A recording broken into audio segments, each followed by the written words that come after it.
जो लोग कहते हैं कि जो पूजा ज़्यादा करता है वो परेशान ज़्यादा रहता है, तो क्या भगवान को अच्छा लगता है उनके भक्त परेशान हो? ना, ऐसा जिसने कहा है गलत कहता है। आप सभी चैनल को सब्सक्राइब कर लीजिएगा। जो भी YouTube पर देख रहे हैं चैनल को सब्सक्राइब कर लीजिए और शेयर कीजिएगा। राधे राधे दोस्तों, स्वागत है आपका हमारे YouTube चैनल उषा भक्ति मार्ग में। बात करेंगे हमारे ऐसी महिला की जो कि पंडाल में आती है और कहती है, गुरुजी क्या आप भगवान ज़्यादा पूजा पाठ करने वाले को दंड देते हैं? ऐसा कि जो हम पूजा पाठ करते हैं, रामायण भागवत करते हैं, तो भगवान क्या मतलब कई लोग हमसे ऐसे कहते हैं कि तुम जब इसीलिए दुखी होती तुम भगवान को बहुत ज़्यादा पूजा पाठ में लगाए रखती हो और इसीलिए भगवान आपको जो है दुख संकट से घेरे रहते हैं। तो क्या यही सत्य है? आइए दोस्तों देखते हैं कि इस विषय में गुरुजी उस महिला को क्या समझाते हैं। आज का वीडियो बहुत ही ज्ञानवर्धक होने वाला है, बीच में छोड़ के ना जाइएगा, बने रहिए हमारे साथ इस वीडियो के अंत तक। क्योंकि महाराज जी मेरे घर में सब खुश हैं। 4 साल से मेरी जो स्थिति है बहुत ही ख़राब हो गई है, तो हम ज़्यादा पूजा करते हैं तो सब लोग यही कहते हैं कि तुम ज़्यादा पूजा करती हो इसीलिए परेशान हो, पूजा मत किया करो। कलयुग में ऐसे कहने वाले लोग ज़्यादा हैं। और बल्कि जो भक्ति करता है भगवान को तो उसका और सम्मान करना चाहिए और लोगों के सामने उनको अच्छा दिखाना चाहिए। यहाँ तो हम लोग जो भी करते हैं वो गलती होता है और उनकी पूजा तक आ जाती है, बाकी पूजा मत किया करो। लोग ऐसा व्यवहार करने लगते हैं कि तुम पूजा करती हो इसीलिए परेशान हो। देखिए, पूजा करना चाहिए, आप करते रहिए। रही बात दुखों की, संकटों की, तो वो तो आते रहेंगे। वो तो आपका जो कर्म दंड है किसी जन्म का मिलेगा। महाराज जी मेरा ये प्रश्न है कि कर्म दंड उसी जन्म में दें भगवान जिस जन्म में हमने गलती किया हो। समय नहीं होता ना भाई। किसान आज खेत में बीज बोएगा तो आज ही कैसे हो जाएगी, आप बताइए। ऐसे तो लोग हंसते हैं ना, उनका अपमान करते हैं कि ये पूजा पाठ में रहती है। देखो सुदामा पर भी लोग हंसते थे। सुदामा भी भीख मांगते थे, इतने बड़े भक्त थे। भगवान के भक्तों में थोड़ा सा ईश्वर के घर देर है, अंधेर नहीं है। भगवान ने, लोगों ने तो नरसिंह मेहता पर भी हंसे जब नानी बाई का मायरा का समय आ गया। नहीं आए भगवान, हंस रहे थे लोग, लेकिन विश्वास बनाए रखा तो आए ना। विश्वास तो है मुझे। द्रौपदी पर भी लोग हंस रहे थे, साड़ी उतर रही है, पर विश्वास है। लोगों का काम क्या है? हंसना। आज से नहीं हंस रहे हैं, सतयुग में भी लोग हंसते रहे, त्रेता में भी हंसे हैं। सीता पर क्या नहीं हंसे लोग? बहुत। फिर क्या द्वापर में द्रौपदी पर नहीं हंसे? कि कलयुग में आपके ऊपर और हमारे ऊपर नहीं हंसेंगे? हंसेंगे। हंसने वाले हर युग में पाए जाते हैं और ये लोग ठीक हैं अपनी जगह, लेकिन महाराज हम जी, अपनी जगह सही रहें बस। महाराज जी तो क्या भगवान को भी तो दुख होता होगा ना, जो उन्हें चाहते हैं उनको इतनी तकलीफ हो रही है? नहीं, भगवान देखो, ये बताइए कि आप एग्ज़ाम दे रहे हैं जी, उस समय आप क्वेश्चन का उत्तर, प्रश्न का उत्तर सही लिख रहे हैं या गलत लिख रहे हैं? वहाँ बहुत सारे निरीक्षक लोग रहते हैं, टीचर रहते हैं। वो बच्चों को देखते हैं कि आप सही कर रहे हैं कि गलत, पर वो रोकते नहीं हैं। आप गलत लिख रहे हैं तो भी आप लिख रहे हैं, वो रोकते नहीं हैं। आप सही लिख रहे हैं तो भी वो शाबाशी नहीं देते, पीठ नहीं थपथपाते कि वाह तुम ठीक कर रहे हैं। वो देखते हैं। अब आपकी कॉपी जमा होगी, 15 दिन बाद जो रिजल्ट आएगा उसमें पता चल जाएगा कि आपने सही किया कि गलत। उसी तरह आपका ये एग्जाम चल रहा है, ईश्वर देख रहे हैं, चुप, परिणाम थोड़ा रुक के आएगा। आएगा ना? क्यों नहीं आएगा? आएगा जी। राधे राधे। गुरुजी, आज मैं लड्डू गोपाल के लेके आई हूँ, तो अपने घर पर विधि विधान से उनको रखना पड़ेगा, ऐसे मंदिर में रख दूँगी? हाँ हाँ, विधि विधान से ही रखिएगा। हाँ बिल्कुल। और गुरुजी दूसरा प्रश्न है कि हमारे पति हैं तो गुरु मंत्र ले लिए हैं, तो फिर वो कुछ मांस मतलब खाते होते थे। कहाँ बात करा दो हमारी? पेट पर खड़े हैं गुरुजी, बात कराओ। थोड़ा सा समझाइए उनको, दारू भी पीते हैं। राधे राधे गुरुजी। जी, क्यों दारू पीते हैं भैया? सर छोड़ने के लिए ही आपके चरण में आया हूँ। कथा सुनते रहिए, और शराब अच्छी चीज़ नहीं है। नहीं है गुरुजी। आपका पूरा जीवन बिगड़ जाएगा, बच्चों का भविष्य बिगड़ जाएगा। मांस ना खाया करो, शराब ना पिया करो, जी। ठीक है? खुश रहिए। आपको बात करनी है, अभी आएगा। जय श्रीमन नारायण गुरुजी, जय श्री कृष्ण। सुरती जी मैं जी। केम छो? ठीक छो। ठीक छो। तो मेरे 2 प्रश्न हैं। एक तो मैं आप सदा ना ये बोलते हैं कि शालिग्राम 2 होने चाहिए जोड़ी में, वो क्यों? मेरे घर पे तो एक ही है। एक और रख लीजिए। अच्छा, वो 2 की जोड़ी क्यों? सम संख्या में रखते हैं, 2 4 6 8 10 16 सम। अच्छा, और दोनों सेम साइज के हो? साइज का लेना देना नहीं, छोटा बड़ा साइज चलता है। अच्छा, सम संख्या, सम। 2 ओके 4 6 8। ओके। और दूसरा प्रश्न ये है गुरुजी कि मनुष्य के 7 जन्म होते हैं क्या? कितने? 60? हाँ 7 7 हाँ नहीं, जन्म तो 7 जन्म तक पति पत्नी वाला तो नहीं पूछ हाँ रहे हैं। हाँ हाँ हाँ हाँ, वो बोलते हैं ना 7 जन्म तक तुम ही मेरी पत्नी बनोगी। तो आप अच्छी पत्नी है तो बोलते होंगे पति आपके। हाँ तो बोलते कुछ हैं। पति तो एक ही में परेशान हो जाते हैं। नहीं मेरे अच्छे भी है, लेकिन मैं पूछती हूँ कि क्या कंटिन्यू 7 जन्म होते हैं क्या? हाँ, आप अच्छे से रहेंगे तो भगवान करेंगे, 7 जन्म तक साथ देंगे, क्यों नहीं करेंगे? अच्छा, भगवान की शरण में रहेंगे तो भगवान देखो सब दे सकते और हैं। गुरुजी आप ना आशीर्वाद दीजिए कि हम ऐसे ही भक्ति करते रहे। कथा अच्छी लगी आपको? कथा तो मुझे बहुत अच्छी लगती है, और सबसे अच्छी बात ये लगती है कि वो आप बोलते हैं ना समर्पण का भाव, संपूर्ण रूप से आप भगवान के चरणों में चले जाए, फिर कुछ भी चिंता मत कीजिए, सब करेंगे वो भगवान करेंगे। वो मुझे सबसे अच्छी बात लगती है। भगवान उन्हें टेंशन नहीं रखती से जरा भी। और मेरे पतिदेव को भी ना गुरुजी आशीर्वाद दे दीजिए कि वो भी ना अच्छे से रहे। उनको ना गुस्सा बहुत आ जाता है, फिर वापस तुरंत शांत भी हो जाता है, लेकिन गुस्सा बहुत करते हैं। कोई बात नहीं, कथा सुनती रहेंगे वो भी चला मैं क्या राधे गुरुजी। जी। गुरुजी, मेरे पिताजी का पिछले साल 4 सितंबर को देहांत हो गया था, और पिछले महीने मेरे माँ के सपने में आए और उनको बोले कि मेरे को कहीं जगह नहीं मिल रही है, आप वृंदावन जाइए और वहाँ भंडारा करवा के आइए। तो इधर आए हैं सर, भंडारा तो करवा दिया, लेकिन ऐसा सर क्यों है कि उनको ये बोलना पड़ा कि उनको जगह नहीं मिल रही है, और अब क्या देखिए होगा? ये कितना बड़ी बात है कि इनके पिताजी जो चले गए हैं अब नहीं है ना धरती पर, नहीं है सर। उन्हें स्वप्न में आके कहना पड़ा कि गौरी गोपाल आश्रम जाकर के भंडारा कराइए।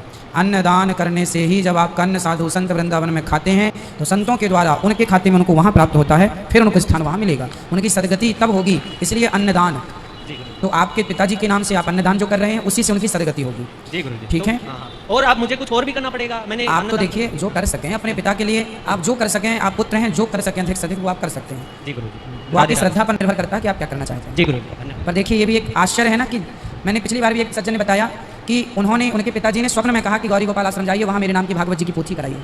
उन्होंने कहा जो मृत हो चुके हैं, स्वप्न में कहा। तो मतलब जो वृंदावन में यहाँ सेवाएं चल रही हैं वो केवल जिंदा लोग नहीं सुन रहे हैं, जो नहीं है धरती पर वो भी सुन रहे हैं। तो राधे राधे गुरुजी। हाँ बेटा, राधे राधे। एक सवाल था मेरा श्री कृष्ण के बारे में। बोलिए। श्री कृष्ण ने अर्जुन से निहत्थे कर्ण को मारने के लिए क्यों कहा था? क्योंकि कर्ण ने भी निहत्थे अभिमन्यु को मारा था।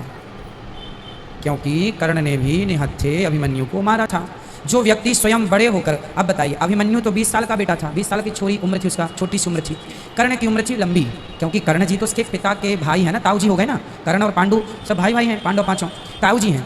तो आप बताइए कि आप एक छोटे से बच्चे को, निहत्थे बच्चे को चक्रव्यूह में घुमा के मार रहे हैं, और एक नहीं, एक अभिमन्यु से 7 महारथियों ने युद्ध किया था। क्या ये धर्म था? मैं आपसे पूछ रहा हूँ। जब आपने धर्म की लाज नहीं रखी तो फिर आप पर धर्म की बात कौन करेगा साहब? आपने धर्म को बचाया होता तो धर्म आपको बचाता, आप नहीं बचाए तो आपको नहीं बचाया। इसलिए धर्म और रक्षति रक्षिता। आप धर्म की मर्यादा नहीं तोड़ेंगे तो वही धर्म आपकी रक्षा करेगा। इसलिए भगवान ने कहा मार दो। ये तो निहत्था है कैसा? क्योंकि इसने कौन सा धर्म निभाया है? अधर्मी को अधर्म से मार देना ही धर्म है। अधर्मी को, बोलिए मेरे संग, अधर्मी को अधर्म से ही मारना धर्म है। अब जो अधर्मी है उसके लिए धर्म का क्या है भाई? धर्म का तो उनके लिए जो धर्म से चले, अधर्मी के सामने काय का धर्म, इसलिए मार दिया। गुरुजी एक और सवाल था जी। श्री कृष्ण का रंग काला होने के बावजूद भी उन्हें नीला क्यों दिखाया जाता है? भगवान का हर युग में बेटा रंग बदलता है। भगवान का रंग नीला भी है, ठीक है।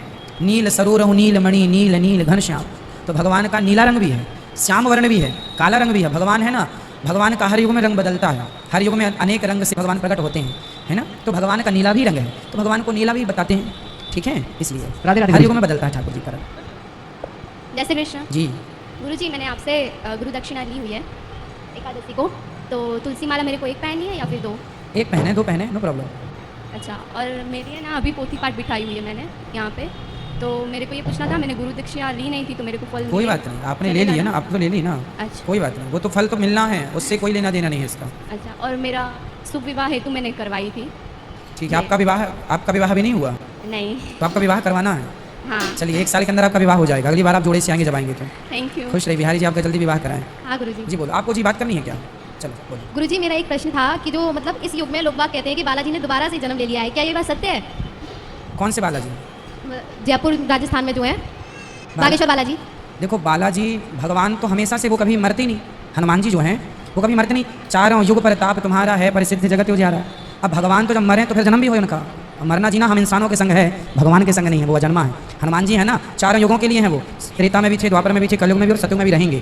तो भगवान है 4 युग में रहते, 4 युगों पर ताप तुम्हारा। जी मैया। गुरुजी मेरे ना तो पति है, ना मेरा बेटा है, ना मेरा भाई है, मेरे तीनों पंथ सुने हैं। अच्छा। और मैं दुर्गा जी की पूजा करती हूँ और दुर्गाष्टमी का व्रत रखती हूँ मैं।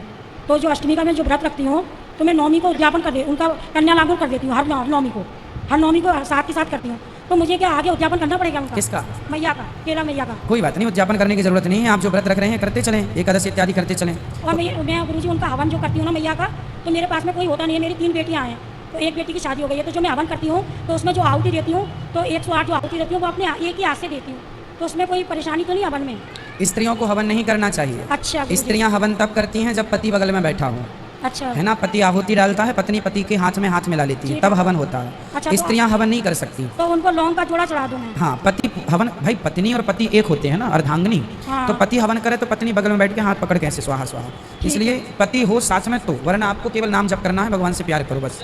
ठीक है गुरुजी, राधे राधे। खुश मेरे को रहो। आशीर्वाद दो गुरुजी। आशीर्वाद। राधे राधे गुरुजी।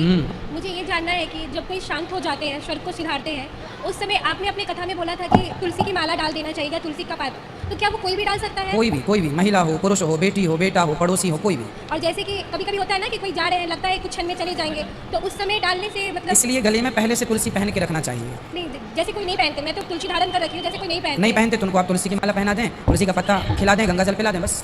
और एक और बात पूछना है कि मैं तुलसी माला धारण कर रखी हूँ, लेकिन मैं तब वो जाप भी करती हूँ सब, लेकिन मैं चंदन नहीं करती हूँ, तो क्या ये करना आवश्यक है? देखो हम सनातनी हैं, जी। मुसलमान महिला बुरखा पहनने से सकुचाती नहीं है, वो तो और मांग करती हैं कि सबको बुरखा पहनने की इजाज़त दी जाए। लेकिन आप हिंदू होके जब मुसलमान बहन बुरखा पहनने से संकोच नहीं करती, तो आपको तिलक लगाने में संकोच किस बात का? आप सनातनी है, तिलक लगाना धर्म है आपका, गर्व से लगाना चाहिए। जी जी। और ये मेरा बेटा है, इसे भी आपसे कुछ, और ये मेरी माता जी है। खुश रहिए, खुश रहिए, बैठे रहने दीजिए, मैया को बैठे रहिए। राधे राधे। हाँ मैया, राधे राधे। इनकी इच्छा थी और इनकी ही इच्छा से हम लोग आपका दर्शन कर पाए हैं। खुश रहिए, बात कराइए बच्चे से। राधे राधे गुरुजी। हाँ बेटा मेरा आपसे एक प्रश्न है। बोलो बोलो, आप खड़े होकर बोलो। मेरा आपसे एक प्रश्न कि जब हम ध्यान लगाते हैं तो ओम का उच्चारण क्यों करते हैं? क्योंकि ओम प्रणव है, ओम मूल है ना, आ ऊ मा तीनों को जोड़कर ओम बना है। वैज्ञानिकों ने रिसर्च की, वैज्ञानिकों ने साइंटिस्टों ने पता लगाया कि जो अंतरिक्ष में एक ध्वनि गूंज रही है, अंतरिक्ष आकाश में एक ध्वनि गूंज रही है, वो ध्वनि ओम की है। ऐसा हम नहीं कह रहे हैं, सारे नासा के वैज्ञानिक इत्यादि सबने ओम का ही रिकॉर्ड किया है, मतलब ओम की ध्वनि गूंज रही है अंतरिक्ष में, तो ओम प्रणव है हमारा। हम लोग आरती भी गाते हैं, प्रणवाक्षर के मध्य ये तीनों एका, ओम जय शिव ओमकारा। शंकर जी की आरती में ये हम लोग गाते हैं, प्रणवाक्षर के मध्य ये तीनों एका। तो तीनों एक, ब्रह्मा विष्णु महेश ओम में ही समाये हैं। ओम कह देने से तीनों का चिंतन होगा, इसलिए ओम, मूल ओम। हमारे यहाँ कोई भी मंत्र शुरू होता है ओम से। ओम। धन्यवाद। खुश। भगवान कहते हैं यदा यदा ये धर्मस्य ग्लानिर्भवति भारत, मतलब उसका कि जब जब धर्म का विनाश होता है और जब जब धर्म का नाश होता है और अधर्म बढ़ता है, तब तब मैं अवतार लेता हूँ। तो धर्म के चार स्तंभ बतलाए गए हैं, जिसे खंभे कहते हैं, उसका अगर एक भी खंभा गिर जाए तो धर्म का अधर्म में बदल सकता है। वो चार स्तंभ कौन से हैं? सत्य, दया, दान, तप। और यह किस तरह गिरते हैं? यह किस तरह गिरते हैं? जब हम झूठ बोलने लग जाते हैं तो सत्य गिर जाता है। जब हम मांस खाने लगते हैं तो दया गिर जाती है। दया होने, जिसके अंदर दया है वो मांस कैसे खाएगा? भाई किसी की हत्या तो वो नहीं कर सकता जिसके अंदर दया है, हत्या तो वही करेगा जो निर्दयी है। तो दया गिर जाती है, सत्य दया। जो व्यक्ति तप नहीं करता, ना मन लगा के पढ़ता, ना मन लगा के काम करता, न त्याग है न तप है, तो तप गिर गया। आज केवल कलयुग में दान के बल पर धर्म टिका हुआ है। ये इनके ने विरकी ने दान करे कल्याण। लोग जो थोड़ा बहुत दान पुण्य करते हैं उसी के बल से, धर्म के 4 चरण उनमें एक है दान, तो दान के बल पर टिका हुआ है। वरना जिस दिन दान करना लोग छोड़ देंगे उस दिन इतना भी धर्म नहीं दिखेगा जितना दिख रहा है। तो धर्म हम सब लोग पालन करें, सत्य का पालन करें, दया रखें, सत्य बोलें, कोशिश करें कि हमारे जीवन में भी धर्म के 4 चरण होने चाहिए। और एक बात आपसे पूछना चाहता हूँ, ये कब कब भगवान कौन कौन से युग में कैसे कैसे अवतार लिया उन्होंने? परित्राणाय साधूनाम, भगवान तब तब आए जब जब धर्म की हानि हुई है। सतयुग में भगवान हिरण्याक्ष को मारने के लिए आए बारह बनकर।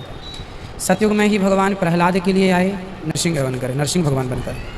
सतयुग में ही भगवान राजा बलि के यहाँ वामन बनकर के आए। सतयुग में ही भगवान ने अवतार लिया मत्स्य, कच्छप, धन्वंतरी, मोहिनी, कपिल, ये सब सतयुग के अवतार हैं। त्रेता में राम और परशुराम, द्वापर में कृष्ण और बलराम। कलयुग में, कलयुग के अंत में आएंगे संबलग्राम में विष्णु यश नाम के ब्राह्मण के घर कल की भगवान, कलयुग के आखिरी में। और एक दूसरा प्रश्न ऐसा है, एकादशी और उपवास, खास करके उपवास का अर्थ क्या है? ईश्वर के करीब जाना, ईश्वर के पास जाने का नाम उपवास है ना। ईश्वर के पास पहुंचने का नाम उपवास है ना। ईश्वर के चरणों में वास बना रहे हमारा आपका उपवास। उप मतलब है ना, उप प्रधानमंत्री, सॉरी उपराष्ट्रपति होता है अपने भारत में, तो राष्ट्रपति के तुल्य होता है। राष्ट्रपति नहीं है पर उपराष्ट्रपति। उप मतलब होता है करीब, कि राष्ट्रपति के करीब ही उपराष्ट्रपति भी है। क्यों जी? उप मतलब करीब, तो उपवास मतलब उप मतलब ईश्वर के करीब, उनके करीब, उनके चरणों में आपका हमारा वास हो जाए, समर्पण हो जाए, यही उपवास है।